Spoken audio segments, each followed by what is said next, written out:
Wala akong maisip na iuulam sa aming hapunan mag-asawa.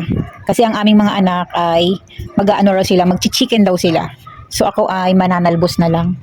Kuha tayong talbos, tapos i-steam lang natin. Sarap.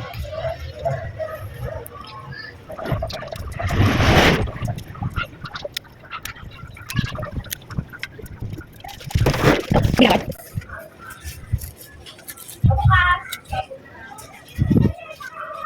Kakatuwa sila guys. So ang hahaba na ng kanilang tangkay. Putulin na natin.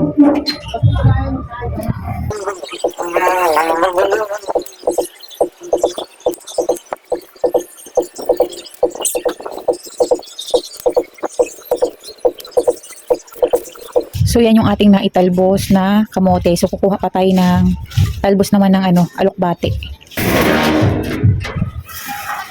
Talbos ng alokbate at saka talbos ng kangkong.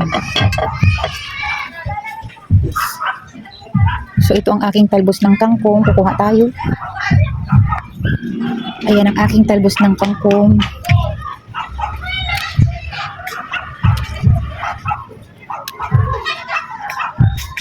Masarap yung ganitong klaseng kapayat na kangkong guys. Masarap siyang kainin. Kaysa yun dun sa kangkong sa palengke, ang tataba. Hindi ako natutuwang papakin yun. Ito kahit araw-arawin mo kung pakain ito basta ganito ka papayat. Masarap siya.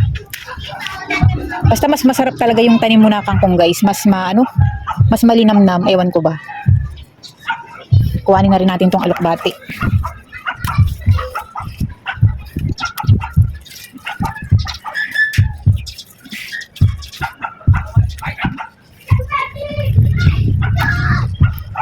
So ayan, ito yung ating naitalbos na kamote, talbos ng kangkong at saka ng alokbate.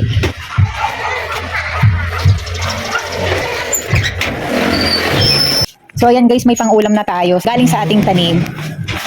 Ito pa, kunin na rin natin to para lumago, lalo siyang lumago.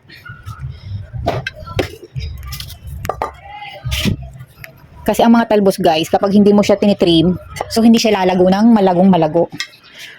So kaya kailangan, lagi natin siyang kukuwanan. Lagi nating tatalbusan. Diba? Ang sarap talaga kapag may tanim. Anytime, pag wala kang maisip na iulam, ikot-ikot ka lang sa tanim mo, makakakuha ka na.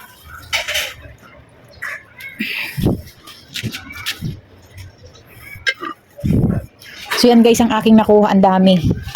Ang daming talbos. Halo-halong talbos. Napakasarap nito, sariwang-sariwa. So ito na guys yung aking na-harvest sa aking mga munting pananim.